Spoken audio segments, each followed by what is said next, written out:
नमस्कार, स्वागत है आपका फिफाना हिंदी क्लासेस के YouTube चैनल पर। और इस क्लास में अपन पढ़ते हैं बाल विकास, और बाल विकास में भी अपन पढ़ रहे थे व्यक्तिगत विभिन्नता। तो देखते हैं आज की क्लास में अपन क्या पढ़ने वाले हैं।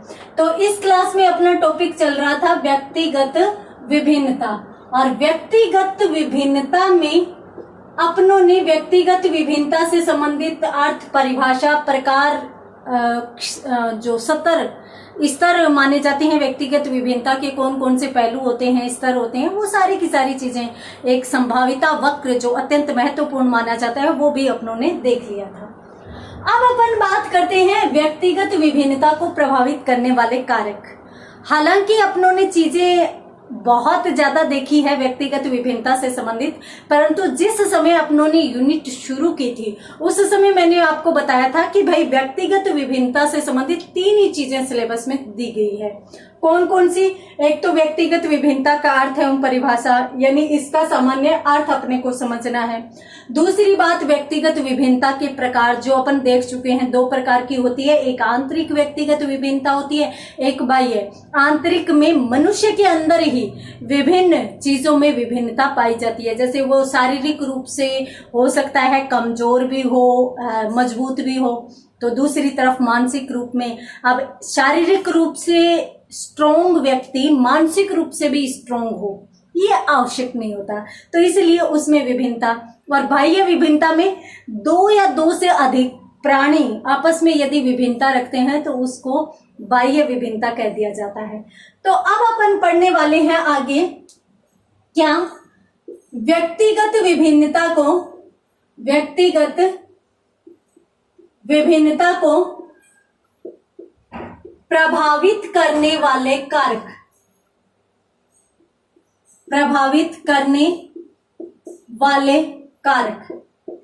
ये अपन इस क्लास में पढ़ने वाले हैं। और इसी के साथ ही व्यक्तिगत विभिन्नता से संबंधित अंतिम पॉइंट अपना आ जाता है। 3 ही चीजें हैं, व्यक्तिगत विभिन्नता क्या है, उसकी कितने प्रकार है, और इसके साथ साथ प्रभावित करने वाले कारक। व्यक्तिगत विभिन्नता को प्रभावित करने वाले कारकों में अपन देखें तो सर्वाधिक महत्वपूर्ण माना जाता है वंशानुक्रम। तो इसका व्यक्तिगत विभिन्नता में किस प्रकार से प्रभाव पड़ता है, ये अपन इस क्लास में देख रहे हैं। तो देखिए, सबसे पहली बात तो इसको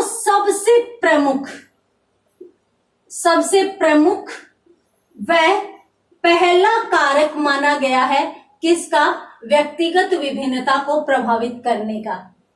व्यक्तिगत विभिन्नता का यूं पूछ ले कि भाई व्यक्तिगत विभिन्नता को प्रभावित करने वाले कारकों में सबसे प्रमुख व सबसे पहला कौन सा है, तो पहला कौन सा है, वंशानुक्रम है। और इस बात का समर्थन किस किसने किया है, तो यदि अपन इसके समर्थक देखें तो रूसो ने इसका समर्थन किया है, पियर्सन ने इसका समर्थन किया है, गाल्टन ने इसका समर्थन किया है, और इसके साथ साथ टर्मन ने भी इसका समर्थन किया है। तो ये मनोवैज्ञानिक थे जिन्होंने समर्थन किया है कि भाई वंशानुक्रम का व्यक्ति के व्यक्तित्व पर प्रभाव पड़ता है, या फिर हम यूं कहें कि व्यक्तिगत विभिन्नता को प्रभावित करने वाले कारकों में सर्वाधिक महत्वपूर्ण कारक ये है। अब इससे क्या होता है, देखिए, वंश क्रम के आधार पर व्यक्तियों में विभिन्नताएं पाई जाती है। क्यों? क्योंकि माता पिता में जो लक्षण होते हैं वो संतान में जाते हैं, तो प्रत्येक माता पिता में, प्रत्येक व्यक्ति में एक जैसे गुण नहीं होते, तो उस प्रकार से अब प्रत्येक माता पिता अलग अलग प्रकार के होते हैं। प्रत्येक माता जो पिता है उनमें विभिन्नताएं देखने को मिलती है, और उनमें यदि विभिन्नताएं हैं तो फिर उनकी संतान में भी विभिन्नता देखने को मिलती है, क्योंकि कुछ मात्रा में यहां से गुण व्यक्ति प्राप्त कर लेता है। तो यहां पर अपन, ये आप स्क्रीनशॉट लेना चाहते हैं तो स्क्रीनशॉट लीजिए, उसके बाद अपन देखते हैं कि इस संबंध में अपन और कौन कौन सी चीजें देख सकते हैं। यदि अपन प्रभावित करने वाले कारकों में देखें तो देखिए, वंशानुक्रम एक ऐसा कारक है प्रभावित करने वाला जो बालक की शारीरिक व मानसिक दोनों ही योग्यताओं को प्रभावित करता है। तो हम कह सकते हैं कि यह कारक या फिर यह कारक नहीं, वंशानुक्रम ही लिखेंगे। यहां पर अपन लिखेंगे कि भाई वंशानुक्रम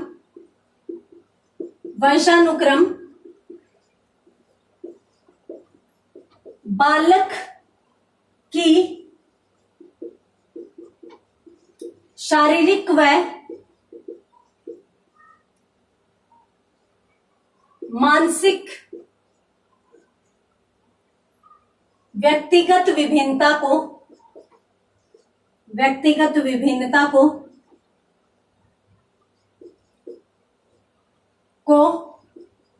प्रभावित करता है। ये चीज यहां पर आ जाती है। वंशानुक्रम बालक के शरीर पर प्रभाव डालता है, मन या मस्तिष्क पर प्रभाव डालता है। तो शारीरिक व मानसिक दोनों ही क्षेत्रों में व्यक्तिगत विभिन्नता का कारक कौन हो सकता है? वंशानुक्रम हो सकता है। तो इसका भी स्क्रीनशॉट लीजिए। ये अपनों ने परिभाषित किया है इसको इस रूप में कि भाई वंशानुक्रम बालक की शारीरिक व मानसिक व्यक्तिगत विभिन्नता को प्रभावित करता है। यानी सब तरीके से वंशानुक्रम है वो मनुष्य पर प्रभाव डालता है किसी न किसी रूप में। उसके बाद अपन क्या देख सकते हैं? देखिए, वंशानुक्रम से संबंधित एक मनोवैज्ञानिक है मन। तो मन नामक जो मनोवैज्ञानिक है उन्होंने अपना एक कथन दिया है। इन्होंने क्या कहा है? इन्होंने यूं कहा है कि भाई हम सब का जीवन एक ही प्रकार से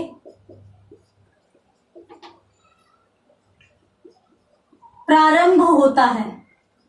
हम सबका जीवन कैसे? एक ही प्रकार से प्रारंभ होता है, परंतु जैसे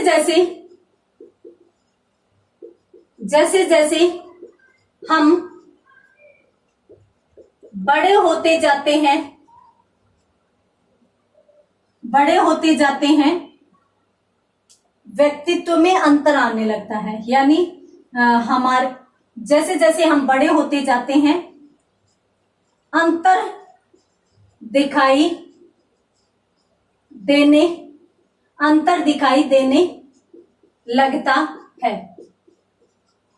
और ये अंतर दिखाई जो दे रहा है उसका महत्वपूर्ण कारक कौन हो सकता है? जिसका महत्वपूर्ण कारक वंशानुक्रम माना जाता है। ये बात किसने कही है? मन ने कही है। और मन के द्वारा कहे गए इस कथन से अपन स्पष्टतः समझ सकते हैं कि भाई व्यक्तिगत विभिन्नता को प्रभावित करने वाला वंशानुक्रम महत्वपूर्ण कारक है। क्योंकि इन्होंने कहा है कि हम सबका जीवन एक ही प्रकार से शुरू होता है, वो प्रोसेस होती है सेम बर्थ के बाद है। वो बच्चा उसी प्रकार से जो अपनी क्रियाएं प्रारंभ करता है, सभी के सभी बच्चे उसी प्रकार से क्रियाएं प्रारंभ करते हैं। और जन्म के बाद ही व्यक्ति का, ये बालक का जो ज्यादातर शारीरिक व मानसिक विकास है वो शुरू होता है। परंतु बाद में जैसे जैसे बड़े होते हैं तो किसी के चेहरे अलग हो जाते हैं, किसी के चेहरे, हालांकि वैसे देखें तो सबके पास 2 कान, 2 हाथ, 2 पैर होते हैं, परंतु फिर भी जैसे जैसे बड़े होते जाते हैं तो चेहरों में अंतर आ जाता है, रंगों में अंतर आ जाता है। इस प्रकार से अनेक चीजें हैं वो बदल जाती है। और वो किस आधार पर बदलती है? वंशानुक्रम के आधार पर ही बदलती है। तो जल्दी से स्क्रीनशॉट लीजिए। यहाँ पर अपनों ने देखा वंशानुक्रम को जो व्यक्तिगत विभिन्नता को प्रभावित करने वाला सबसे महत्वपूर्ण कारक कहा जाता है। अब अपन बात करते हैं अगले कारक की। अगले कारक यदि अपन देखें तो देखिए,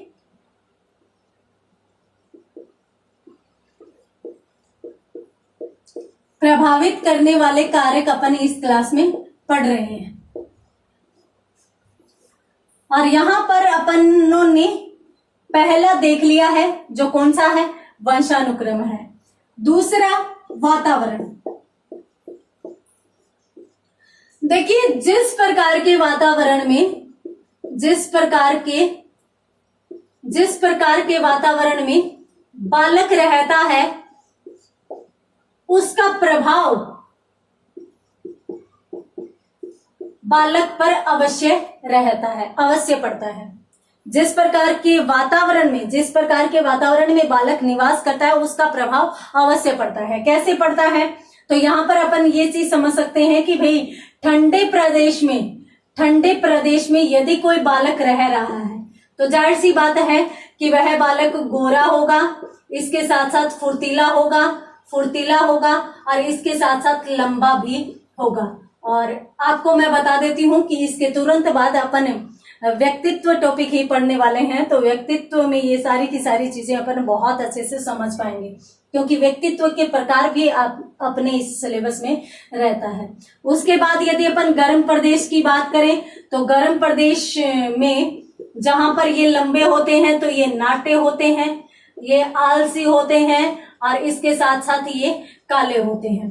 तो इस प्रकार से वातावरण का प्रभाव है वो बालक के व्यक्तित्व पर पड़ता है और आवश्यक रूप से पड़ता है। जिस प्रकार के वातावरण में, और यहाँ तक कि वातावरणवादियों ने तो इतना समर्थन किया है वातावरण के प्रभाव का कि वो तो और किसी कारक को बालक के विकास या अविकास यानी विकास नहीं होने के पीछे कारण ही वंशानुक्रम को वातावरण को मानते हैं। वो कहते हैं कि और कोई तत्व होता ही नहीं है। जिस प्रकार से उसी के लिए तो ये कहा जाता है कि बालक को एक अच्छा वातावरण देकर आप जो चाहे वैसे बना सकते हो। अपन यहाँ पर वो कथन सही मान सकते हैं कि तुम मुझे एक बालक दो, तुम जो कहोगे मैं उसे बना दूंगा। तो इस प्रकार से जो वातावरण का प्रभाव है वो बालक पर पड़ता है। स्क्रीनशॉट लेना चाहते हैं तो स्क्रीनशॉट लीजिए। उसके बाद अपन पढ़ते हैं आगे अपन कौन सा तत्व देख सकते हैं। तो देखिए सबसे पहले वंशानुक्रम देखा, उसके बाद अपनों ने देखा वातावरण और उसके बाद अपन बात करते हैं अगले कारक बुद्धि की। देखिए बुद्धि का प्रभाव बालक के विकास पर पड़ता है। व्यक्तिगत विभिन्नता कैसे, ये अपन पिछली क्लास में भी पढ़ चुके हैं कि कुछ लोग प्रतिभाशाली होते हैं, बुद्धि लब्धि उनकी अधिक होती है, यानी वो प्रतिभाशाली किस आधार पर होंगे, यदि उनकी बुद्धि लब्धि अधिक होगी। जबकि कुछ बालक ऐसे होते हैं जो मंद बुद्धि होते हैं। तो उनका मतलब क्या होता है कि उनकी बुद्धि लब्धि यानी आईक्यू लेवल जो है वो उनका कम होता है। तो यदि आईक्यू लेवल कम है तो वो बालक कम विकास करेगा, यानी वो विकास में पिछड़ जाएगा और पिछड़ा बालक माना जाएगा, और ये जो है वो बालक प्रतिभाशाली माना जाएगा। तो इस आधार पर अपन ये मान सकते हैं कि एक बालक जहां प्रतिभाशाली है तो वो अलग प्रकार का विकास करेगा और एक जो पिछड़ा बालक है उसका विकास अलग प्रकार से होगा। तो ये दोनों में अंतर दिखाई देता है और इसी को अपन क्या कह सकते हैं, व्यक्तिगत विभिन्नता कह सकते हैं। तो यहाँ पर हो गया बुद्धि हो गया। उसके बाद आप स्क्रीनशॉट लेना चाहते हैं तो ले लीजिए। उसके बाद अपन बात करते हैं जाति या प्रजाति की। देखिए प्राचीन काल में जब जातियों को बनाया गया था तब काम के आधार पर बनाया गया कि मनुष्य जिस प्रकार का काम करता था उसकी उसी प्रकार से जाति और उनका दर्जा भी निश्चित कर दिया गया था कि यदि कोई मनुष्य है वो उच्च काम कर रहा है तो उसका ऊंचा दर्जा बना दिया गया। और हालांकि आजकल तो ये सब चीजें खत्म हो चुकी हैं। आजकल जो है वो दर्जा नहीं है, समाज में सब लोग बराबर है, कोई भी जाति ऊंची या नीची नहीं हो सकती। परंतु पहले की यदि देखें तो ब्राह्मण, क्षत्रिय, वैश्य और शूद्र ये 3 प्रकार से जातियां मानी गई थी। किस आधार पर मानी गई थी? उनके काम के आधार पर। तो जातिगत विभिन्नता का प्रभाव भी पड़ता है। आज भी अपन समाज में देखते हैं जाति का प्रभाव पड़ता है। कैसे? सोने का काम करने वाला सुनार का जो बेटा होता है वो सुनार ही होता है, वो सुनार का काम ही करता है। अक्सर लोग हैं, हाँ ये बात अलग है कि सब नहीं करते, परंतु सुनार का बेटा है वो या तो कोई अच्छी नौकरी करना चाहेगा, अगर अच्छी नौकरी नहीं कर रहा है तो वो क्या करेगा, अपने पैतृक कार्य को ही करना चाहेगा। उसी प्रकार से जैसे खाती लोग होते हैं तो वो लकड़ी का काम करते हैं, तो इस प्रकार से इनका काम है वो चलता है। यदि अपन इस चीज को और ज्यादा समझना चाहें तो अपन समझ सकते हैं जो जनजातियां होती है ना, जैसे अमेरिकन, निग्रो, ये जो प्रजातियां होती है, जनजातियां होती हैं, इनको देखिए, पहनावे अलग होंगे, खान पान अलग होंगे, उनका विकास अलग प्रकार से होगा। आप मीणा और गुज्जर को ले लीजिए, हालांकि ये जनजातियां मानव समाज में रहने लग गई है तो लगभग है वो अन्य जातियों में घुल मिल गई है, परंतु कुछ जातियां आज भी है वो जंगलों में निवास करती है। जो जनजाति हैं उनके पहनावे अलग है, उनके खान पान सब प्रकार से वो अलग है। तो इस प्रकार से जाति प्रजाति का प्रभाव भी बालक के विकास पर पड़ता है, और जब बालक के विकास पर पड़ता है तो जाहिर सी बात है कि बालक अलग अलग प्रकार के हो जाएंगे, यानी उनमें भी व्यक्तिगत विभिन्नता देखने को मिलेगी। आगे यदि अपन बात करें तो देखिए एक पॉइंट बनता है आयु। देखिए कम आयु के, अपन इसको इस रूप में समझ सकते हैं कि कम आयु के बालक की तुलना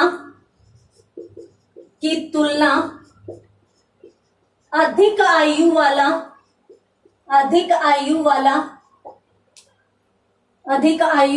बालक अधिक समझदार होगा। यानी आयु है वो किसको निर्धारित करती है, किसको निश्चित करती है, परिपक्वता स्तर को निश्चित करती है। तो एक छोटा बालक है तो वो अनमेच्योर बातें करता है, यानी मेच्योरिटी नहीं आती, उसमें परिपक्वता नहीं आती, विवेक नहीं होता, तो वो निर्णय लेने की क्षमता का भी विकास नहीं कर पाता। तो इसलिए अगर कम उम्र का बालक है उसमें और अधिक उम्र वाले दोनों बालकों में भी व्यक्तिगत विभिन्नता देखने को मिलती है। तो अपन कह सकते हैं कि भाई आयु भी जो है वो व्यक्तिगत विभिन्नता को निर्धारित करने का प्रमुख कार्य करती है। तो यहाँ पर आप स्क्रीनशॉट लीजिए, यहाँ पर अपन कौन कौन सी चीजें पढ़ चुके हैं, कौन कौन से कारक, वंशानुक्रम, वातावरण, बुद्धि, जाति, प्रजाति, आयु, ये चीजें अपन पढ़ चुके हैं। उसके बाद अपन बात करते हैं अगले कारक की। तो देखिए अभी अपनों ने जैसे बात की कि आयु किसको निर्धारित करती है, परिपक्वता। तो क्या हम ये मान लें कि भाई परिपक्वता एक उम्र के बाद बच्चे में आ जाएगी? नियम तो यही कहता है कि भाई एक बालक में एक आयु के आधार पर परिपक्वता आ जाएगी, परंतु ये निश्चित नहीं होता। कैसे निश्चित नहीं होता? क्योंकि कुछ बालक है वो जड़ या मंद बुद्धि होते हैं, तो वो फिर उम्र के अनुसार परिपक्व नहीं हो पाते, वो पिछड़ जाते हैं। और कुछ लोग ऐसे भी होते हैं जो उम्र से पहले परिपक्व हो जाते हैं। तो इसलिए परिपक्वता भी है वो व्यक्तिगत विभिन्नता को प्रभावित करने वाला प्रमुख कारक कहा जा सकता है। परिपक्वता किस प्रकार से प्रभावित करता है? यदि कोई बालक परिपक्वता को प्राप्त कर चुका है तो वो समझदार बन जाएगा। परिपक्वता का पर्याय समझदारी होता है, तो उसमें है वो विवेकशीलता आ जाएगी। जबकि कुछ बालक में जिसमें परिपक्वता नहीं है, वो फिर बालक है वो न विवेकशील होगा और न ही समझदार होगा। तो इस प्रकार से परिपक्वता व्यक्तिगत विभिन्नता को निर्धारित करती है। यानी एक बालक जो परिपक्व नहीं है तो उसके कार्य अलग होंगे, उसके सोचने समझने की क्षमता अलग होगी, उसकी विचार करने की क्षमता अलग होगी, तो वो फिर अन्य बालकों से भिन्न होगा। तो यहाँ पर आप परिपक्वता को समझ ही चुके हैं। उसके बाद अपन बात करते हैं अन्य तत्वों की। कौन सा? देखिए, एक महत्वपूर्ण कारक है जो व्यक्तिगत विभिन्नता को प्रभावित करता है, ये है स्वास्थ्य। आप हर एक चीज में अच्छे हैं परंतु आप स्वस्थ नहीं है, तो मजबूत से मजबूत मानसिकता वाला व्यक्ति, मजबूत से मजबूत यानी अच्छी बुद्धि लब्धि वाला व्यक्ति भी फिर वहां पर चिड़चिड़ा हो जाता है और उसका विकास है वो कम होता है। तो इस आधार पर अपन मान सकते हैं कि भाई स्वास्थ्य है वो व्यक्तिगत विभिन्नता को प्रभावित करता है। किस प्रकार से? एक स्वस्थ व्यक्ति का विकास या इस स्वस्थ व्यक्ति का व्यक्तित्व अलग होगा, जबकि जो स्वस्थ नहीं है, अस्वस्थ व्यक्ति है, उसकी व्यक्तित्व या उसका व्यक्तित्व अलग होगा।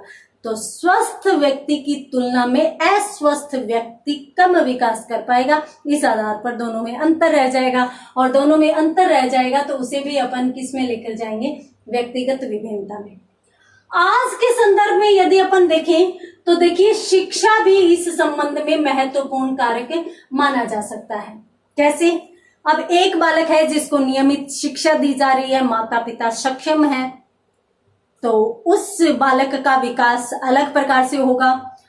कुछ बच्चे ऐसे भी होते हैं कि जिनका समाज, जिनकी सोसाइटी जिसमें वो रहते हैं वो एक शिक्षित सोसाइटी होती है, सबके सब लोग शिक्षित होते हैं, तो उनकी बातें ही अलग होगी। और एक बालक ऐसा है जो ऐसे परिवार में, ऐसे समाज में पल बढ़ रहा है जहां पर शिक्षा का दूर दूर तक कोई संबंध नहीं है, तो फिर वहां के बालक है वो उतना विकास नहीं कर पाएंगे, उतने आगे नहीं बढ़ पाएंगे।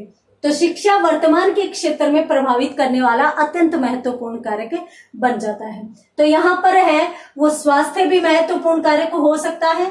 यहाँ पर अपनों ने पहला वंशानुक्रम, वातावरण, बुद्धि, जाति, प्रजाति और इसके साथ साथ आयु, परिपक्वता और उसके बाद स्वास्थ्य, शिक्षा, इन कारकों को अपनों ने देखा कि भाई ये कारक है वो व्यक्तित्व को प्रभावित कर रहा है। मान लीजिए कि एक व्यक्ति के पास वातावरण ठीक ठाक है, वो स्वस्थ भी है, वो शिक्षा प्राप्त करने भी जा रहा है, जाति कोई, जब ये सब चीजें हैं तो ज्यादा मैटर नहीं करती वर्तमान के क्षेत्र में, ये सब चीजें हैं उसके पास, परंतु उसकी आर्थिक हालत बहुत खराब है, तो क्या उसका व्यक्तित्व प्रभावित होगा? बिल्कुल होगा। एक यदि प्रतिभाशाली बालक है, जैसे जैसे बड़ा हुआ घर की जिम्मेदारियां डाल दी गई, उसकी प्रतिभा उन जिम्मेदारियों में ही चली जाती है, तो उस प्रकार से वो प्रतिभाशाली, उसके बराबर के जो प्रतिभाशाली बालक है जिनको सारी की सारी सुविधाएं मिली है, वो जहां पर पहुंच पाते हैं, वो जहां पर पहुंच जाते हैं, वहां पर ये बालक कभी भी नहीं पहुंच पाता। तो आर्थिक दशा भी इसको निर्धारण करने में महत्वपूर्ण योगदान देती है। इसके साथ साथ ये जो लिंग का प्रभाव है ना, ये भी प्रभावित करता है। और आपको मैं बता देती हूँ, ऐसे कहते हैं कि भाई महिलाएं जो होती है वो क्या होती है? उदार होती है, जबकि यदि पुरुष की बात करें तो पुरुष कठोर होते हैं। और इसके साथ साथ महिलाएं हैं वो थोड़े से ऐसे काम करती है जो ज्यादा भारी भरकम काम नहीं हो, हार्ड वर्क नहीं कर पाती, जबकि पुरुष कठोर कार्य कर पाते हैं, हार्ड वर्क कर पाते हैं। तो इस आधार पर महिला व पुरुष में, महिला और पुरुष शारीरिक विभिन्नता से लेकर मानसिक विभिन्नता, यहाँ तक कि क्षमता में भी अलग अलग होते हैं, उनके संवेग भी अलग होते हैं। तो यहाँ पर अपन ये भी देख सकते हैं कि भी संवेग भी व्यक्तिगत विभिन्नता को निर्धारित करते हैं। कुछ बहुत भावुक होते हैं तो कुछ इतने कठोर होते हैं कि उनको किसी भी आधार पर किसी भी चीज से कोई भी फर्क नहीं पड़ता, प्रभाव नहीं पड़ता। तो यहाँ पर लिंग व्यक्तिगत विभिन्नता का निर्धारण करता है। क्यों? क्योंकि महिलाएं अपना अलग विकास करती है, पुरुष अपना अलग विकास करते हैं। महिलाएं कोमल होती है, पुरुष कठोर होते हैं, महिलाएं उदार होती है। तो इस प्रकार से उसके बाद अपन बात करते हैं संवेग की। तो संवेग हमारे भावों से ही संबंधित होते हैं कि जैसे कुछ लोग बहुत ही प्रेमी होते हैं तो कुछ लोगों में क्रोध व ईर्ष्या का भाव होता है। जो प्रेमी है, जो अच्छे व्यवहार वाला है, उसके पास हमेशा लोगों का जमावड़ा रहता है। जबकि कुछ लोग ऐसे होते हैं जिनके नाक पर ही गुस्सा रहता है, तो उनके पास कोई बैठना भी पसंद नहीं करता। यहाँ पर अपन एक बात और देख सकते हैं कि भाई गत्यात्मकता जो है वो भी व्यक्तिगत विभिन्नता को प्रभावित करती है। अब गत्यात्मकता का मतलब होता है कि कुछ लोग गति से संबंधित कार्य ज्यादा करते हैं। जैसे अपन इस तरीके से समझ सकते हैं कि शारीरिक श्रम ज्यादा कर सकते हैं, कि कुछ लोग ऐसे होते हैं जो शारीरिक श्रम ज्यादा करते हैं, जबकि कुछ लोग ऐसे होते हैं जो मानसिक श्रम ज्यादा करते हैं। यानी वो उनका काम मस्तिष्क का होता है, दिमाग का होता है। तो वो दिमाग से एक व्यक्ति जो शारीरिक श्रम कर सकता है वो किसान या मजदूर बनेगा, जबकि जिस उनके द्वारा शारीरिक श्रम नहीं किया जा सकता, मानसिक श्रम करता है, तो वो बिजनेसमैन बनता है। वो अपना कहीं न कहीं बिजनेस स्थापित कर लेता है। तो इस प्रकार से गत्यात्मकता भी व्यक्ति को प्रभावित करती है। इसके साथ साथ मैटर करता है कि बालक कहाँ से आया है। पृष्ठभूमि का मतलब होता है बालक का आधार क्या है। अब आधार में उसके माता पिता, उसके घर का वातावरण आ जाएगा, उसके समाज का वातावरण आ जाएगा, उसके गांव का वातावरण आ जाएगा। अब मान लीजिए कि एक बालक जो है, एक ही स्कूल में 3 बालक पढ़ रहे हैं, ठीक है, एक ही विद्यालय है और इस विद्यालय में 3 बालक पढ़ रहे हैं। अब 3 बालकों में एक तो आता है हाई सिटी से, बड़े शहर से, और एक आता है गांव से, और एक आता है नॉर्मल शहर से। तीनों के व्यक्तित्व में अंतर दिखाई देता है। यहां तक कि तीनों की भाषा अलग अलग होती है, तीनों के पहनावे अलग अलग होते हैं, सब चीजें एक दूसरे से प्रभावित करती हैं। तो इसलिए इस आधार पर भी बालकों में अंतर दिखाई देता है, और बालकों में अंतर दिखाई देने के कारण पृष्ठभूमि को भी अपन एक महत्वपूर्ण कारक मान सकते हैं किस क्षेत्र में व्यक्तिगत विभिन्नता को निर्धारित करने में। उसके बाद यदि अपन बात करें तो देखिए मानसिक जो विकास है उसका प्रभाव भी व्यक्तिगत विभिन्नता पर पड़ता है। कैसे पड़ता है? देखिए बालक का किस रूप में मानसिक विकास हो रहा है। मनोविज्ञान यूं कहता है कि आपके घर में यदि कोई बालक है तो उसे खुले वातावरण में छोड़ दो। हम क्या करते हैं, घर पे कोई आया, बेटा नमस्ते कर, पैर छू, क्यों भाई मशीन है क्या, आप जैसे कहोगे वैसे चलेगा, बेटा यहां मत जा, ये मत कर। मनोविज्ञान यूं कहता है कि बच्चे को खुला छोड़ दो। बच्चे को, अब आप उसे कह रहे हो कि भी तुझे यहाँ चोट लग जाएगी, उसे चोट लग जाएगी, अपने आप सीखेगा।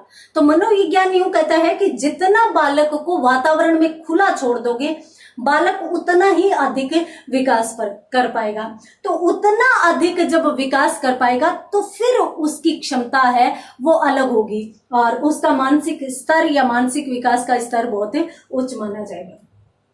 उसके बाद यदि अपन बात करें तो एक व्यक्तित्व भी होता है जो व्यक्तिगत विभिन्नता को निर्धारित करता है। और ये चीज तो मैं पिछली क्लासेस में बता भी चुकी हूँ कि भी व्यक्तित्व है वो भी बालक में व्यक्तिगत विभिन्नता का निर्धारण करता है। कैसे? व्यक्तित्व में लोग अंतर्मुखी होते हैं, बहिर्मुखी होते हैं, उभयमुखी होते हैं, तो इस आधार पर भी उनमें अंतर देखने को मिलता है। कुछ लोग शारीरिक क्षमता, अब मनोवैज्ञानिकों ने व्यक्तित्व के अनेक आधारों पर प्रकार बताए हैं, कुछ शारीरिक संरचना के आधार पर बताते हैं। तो शारीरिक संरचना में भी अपन देखें तो व्यक्तिगत विभिन्नता देखने को मिलती है। कुछ लोग बहुत लंबे होते हैं, कुछ लोग सामान्य होते हैं, कुछ लोग बौने होते हैं। तो इस प्रकार से उनमें क्षमता अलग अलग होती है। कुछ लोग मानसिक स्तर पर अलग अलग होते हैं, कुछ लोग सोचने समझने विचारने की क्षमता के आधार पर भी अलग अलग होते हैं। तो इस प्रकार से इनमें व्यक्तिगत विभिन्नता है वो प्रभावित होती है। तो यहाँ पर अपनों ने ये सब चीजें देखी कि भाई व्यक्तिगत विभिन्नता को प्रभावित करने वाले कारक कौन कौन से हैं। सबसे प्रमुख वंशानुक्रम, उसके बाद अपनों ने वातावरण, बुद्धि देखा, बुद्धि में उच्च बुद्धि लब्धि, निम्न बुद्धि लब्धि, जाति व प्रजाति, जिस जाति में व्यक्ति रहता है उसका प्रभाव पड़ता है। और यहाँ पर यह भी कहा जाता है कि जो लोग खाती होते हैं ना, उनमें हाथ का सौंदर्य होता है, अर्थात वो हाथ से चीजें बहुत सुंदर बनाते हैं। कहते हैं कि ये वंशानुक्रम के कारण उनमें योग्यता अनायास ही आ जाती है। आयु का अपन देखते ही हैं, छोटे बच्चे इस प्रकार की बातें करते हैं जो समझदारी की बातें नहीं होती। परिपक्वता लेवल हो ही गया, उसके बाद स्वास्थ्य, स्वस्थ व्यक्ति, अरस्तु ने कहा है कि स्वस्थ शरीर में ही स्वस्थ मस्तिष्क का वास होता है। यानी व्यक्ति का यदि शरीर स्वस्थ है तभी वो अच्छा विकास कर पाएगा। तो वहां पर व्यक्तिगत विभिन्नता, शिक्षा होगी, आर्थिक दशा होगी, लिंग होगी, संवेग हो गया, गत्यात्मकता होगी, पृष्ठभूमि होगी, मानसिक विकास हो गया, व्यक्तित्व हो गया। तो इसका स्क्रीनशॉट लीजिए। इसके बाद मैं एक चीज और बता देती हूँ। यहाँ पर अपनों ने लगभग इसकी सारी की सारी चीजें हैं वो देख ली है। उसके बाद मैं एक चीज और बता देती हूँ जो व्यक्तिगत विभिन्नता को प्रभावित करने में महत्वपूर्ण साबित हो सकती है। देखिए, यहाँ पर अपनों ने जितने कारक व्यक्तित्व को प्रभावित करने वाले या व्यक्तिगत विभिन्नता को प्रभावित करने वाले हो सकते हैं, सबको अपनों ने देख लिया है। तो इन सब में आधार क्या हो सकता है? देखिए, ये जो जितने भी तत्व देखे हैं अपनों ने, जितने भी कारक देखे हैं अपनों ने, लगभग 15 कारक यहां पर देख लिए हैं। इन सभी कारकों से संबंधित बालक में विशेष योग्यताएं होती है, विशेष योग्यताएं होती है। अब ये विशेष योग्यताएं क्या करती है? बालक की ग्रहण शक्ति को प्रभावित करती है। कैसे? अब देखिए, मान लीजिए अपन ले लेते हैं एक उदाहरण इन्हीं सभी में से, मानसिक विकास। अपन मानसिकता को ले लेते हैं, ठीक है। अब एक बालक में मानसिक क्षमता ऐसी है जो वो क्या कर सकता है कि वो मतलब उसका मस्तिष्क ऐसा है जो क्या क्यों में विश्वास करता है, यानी उसके पास गणितीय बुद्धि है। अब यदि उसके पास गणितीय बुद्धि है तो वह या तो विज्ञान पढ़ेगा या गणित पढ़ेगा। उसे भाषा में रुचि नहीं होगी, और यदि वो जानबूझकर पढ़ना भी चाहेगा तो उसमें सफल भी नहीं होगा। उसी प्रकार से मान लीजिए कि किसी के पास सामाजिक बुद्धि है, तो वो व्यक्ति है वो समाज के संबंध में ज्यादा ज्ञान प्राप्त करेगा। ये भी कह सकते हैं अपन, वो दार्शनिक बन सकता है, ठीक है, वो विचारक बन सकता है। उसकी सामाजिक बुद्धि है, यानी वह सामाजिक विचार रखता है, वह सबके बारे में सोचता है, विचारता है, उसका अपना दृष्टिकोण होता है। तो इस प्रकार से अपनों ने देखा कि अब ये जो मानसिक है, कारक तो एक ही है, परंतु इसमें विशेष योग्यता अलग प्रकार की, इसमें विशेष योग्यता अलग प्रकार की है, और इसी आधार पर इसकी ग्रहण शक्ति अलग है। इसको यदि वैज्ञानिक बनाना चाहोगे बन जाएगा, परंतु दार्शनिक बनाना चाहोगे तो नहीं बन पाएगा, और दार्शनिक बनाने का प्रयास करोगे तो ये पिछड़ जाएगा, और यहाँ पर अपन इस पर स्टैंप लगा देंगे कि भाई इंटेलिजेंट बालक नहीं है, जबकि यहाँ पर अपनों ने उसकी मानसिक क्षमता को पहचाना ही नहीं है। तो इसलिए हमें यहाँ पर बालक की विशेष योग्यता को देखना है, और जैसे ही उसकी विशेष योग्यता अपनों ने देख ली, चाहे वो मानसिक से संबंधित हो, चाहे वो शारीरिक से संबंधित हो। अब मान लीजिए कि अपनों ने यूं देख लिया कि भाई बालक में गणितीय बुद्धि है, तो इसको इस दिशा की तरफ मोड़ा जाए तो उसकी ग्रहण शक्ति अधिक होगी।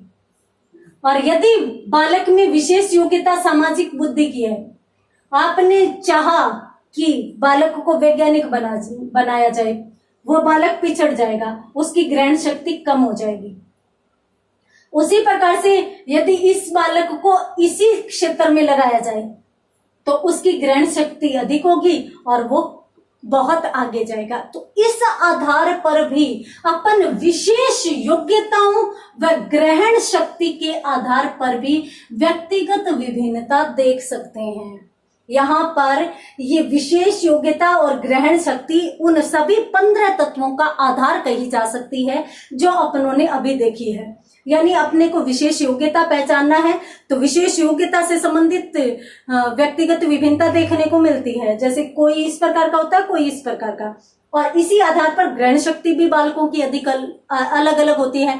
कुछ बालक ऐसे होते हैं तो जो बहुत जल्दी विषय को ग्रहण कर पाते हैं, जबकि कुछ बालक है वो देरी से ग्रहण करते हैं। तो इस प्रकार से अपनों ने जो 15 तत्व लिखे उनमें 16वां अपन ये मान सकते हैं और 17वां अपन ये मान सकते हैं। तो यहाँ पर अपनों ने देखे व्यक्तिगत विभिन्नता को प्रभावित करने वाले कारक, और जितने कारक हो सकते थे सबका अपनों ने इस क्लास में अध्ययन किया, और इसी के साथ व्यक्तिगत विभिन्नता टॉपिक कंप्लीट होता है। तो मिलते हैं अगली क्लास में अगले टॉपिक के साथ, तब तक के लिए धन्यवाद।